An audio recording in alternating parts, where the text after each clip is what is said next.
everybody, how are you doing today? This is a backpack portable stove system right here, and the fuel of choice today is propane.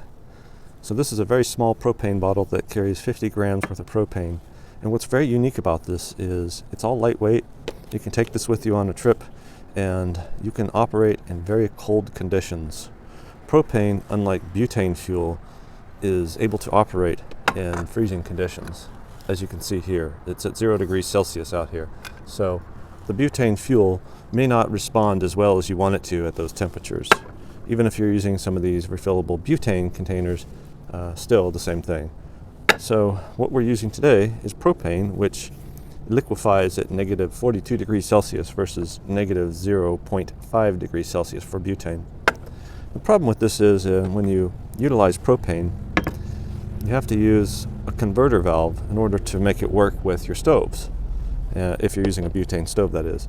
And the pressure is much greater than you would expect for a butane stove. So what's important here is to bring that pressure down to a lower pressure. So I'm going to pull open my stove here and then show you this.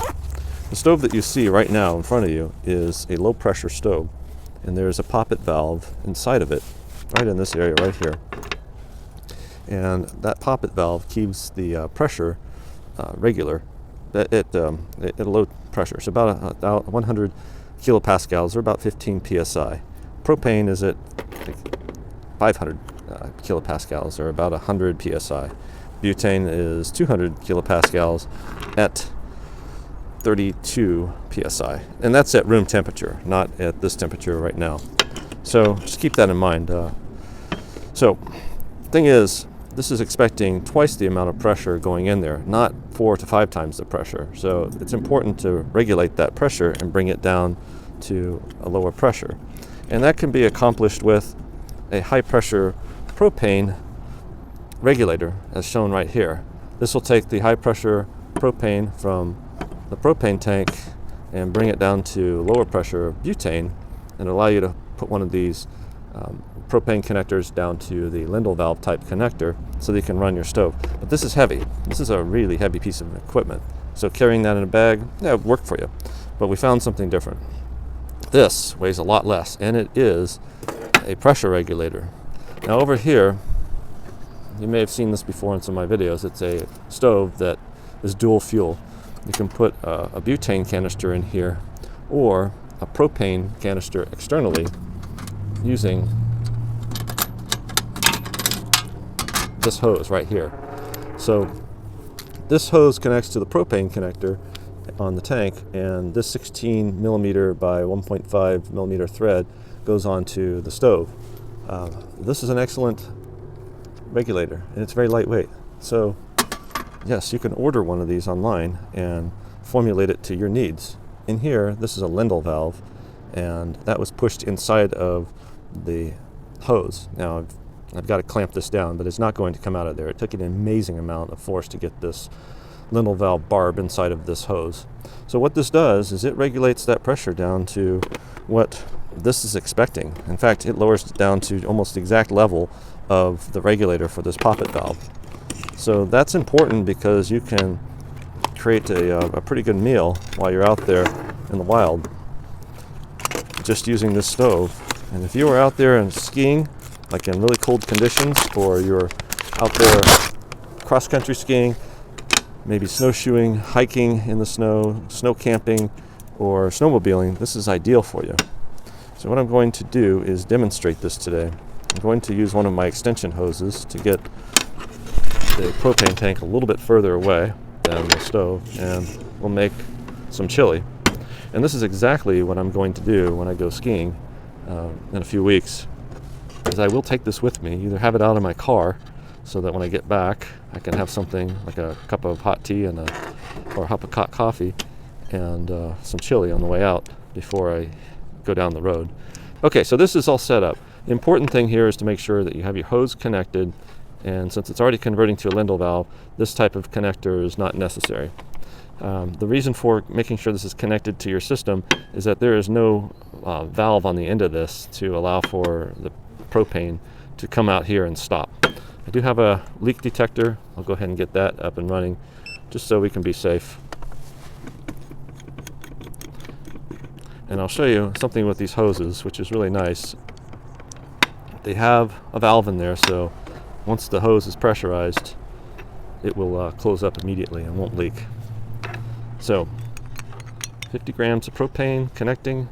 The total weight of this canister is 304 grams. Okay, we'll set that off to the side. As you see, that went off a little bit. Just check the connection here. Propane sinks. Okay, nothing.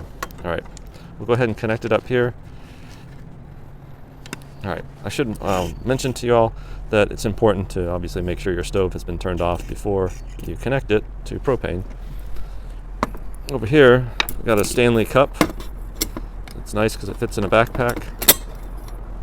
It has 2 insulated cups on the inside. I'll set one of those off camera. We'll fill it up with some water. Very good. All right, I have some chili. This will be very good to have right now. This is my go-to meal when I'm skiing. Contains a lot of calories. Has just what I need for being out there on the slope. Now, would you use this propane connection for a lot of meals? Nope, you probably will not.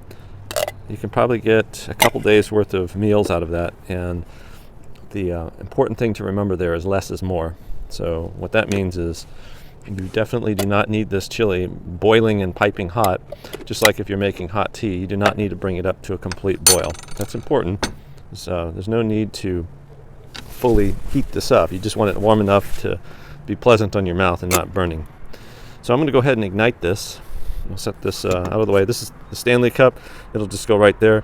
Since it has thin walls, it's important to keep that at a simmer, and that is why, folks, that going from propane to a butane device, you need that control where you lower the pressure so that you're not seeing extremely high pressures. 2 things: you have liftoff of the flame, which can go out and have fuel go everywhere and just wait and finding a spark and you'll have an explosion, or you want to simmer, so you need a lot more control.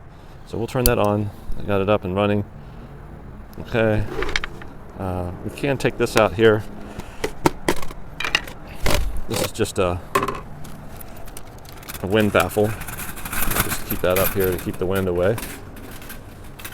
And since this is a remote stove, in the configuration I have it right now, you could put the stove on top of this butane canister, but then I wouldn't be using this wind baffle, okay, the windscreen. So I'm going to put that on top of here, and we'll start to simmer. And it's extremely important to simmer this chili. If you go too high, you will burn it, and I have experience with that. So we'll just let this cook. And that's why I've got this, because again, out there in the skiing world, we don't want that type of situation where you end up with your heat being blown away. Okay, so we'll just set this here and we'll let that cook. I've got it at a low temperature. The important thing, it's already starting to boil in here, or bubble. We'll stir it often. Make sure it doesn't burn. We'll even turn it down more so you all can see it here. It's a little too high, so I'm going to bring it down just a little bit more. Put the lid back on top of there. So the important thing, again, like I say, less is more, so cook at lower power level. Bring it down to simmer. If you're cooking coffee or making tea, keep that temperature low enough.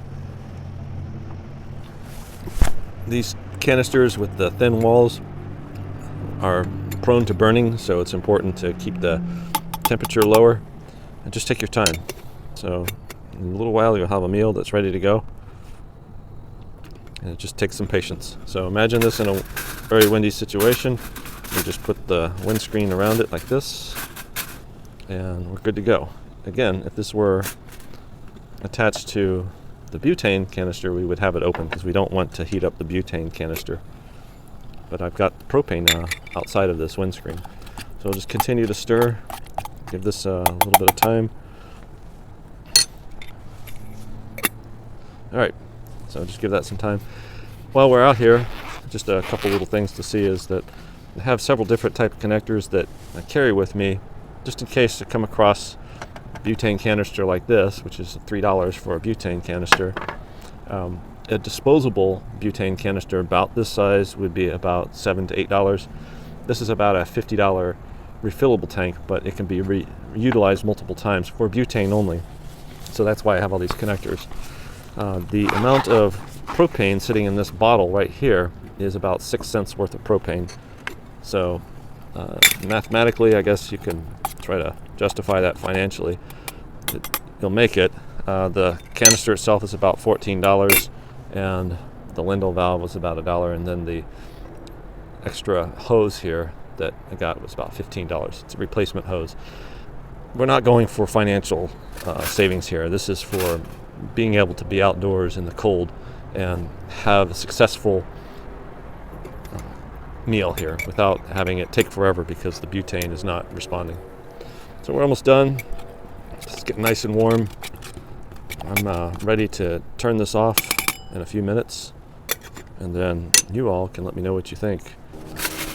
We'll take away the windscreen.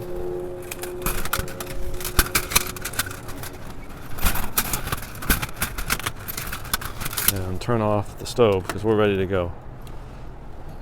So there it is right there, folks. That's my chili. I'll set that aside. I'll just demonstrate. You do have full power if you really need it.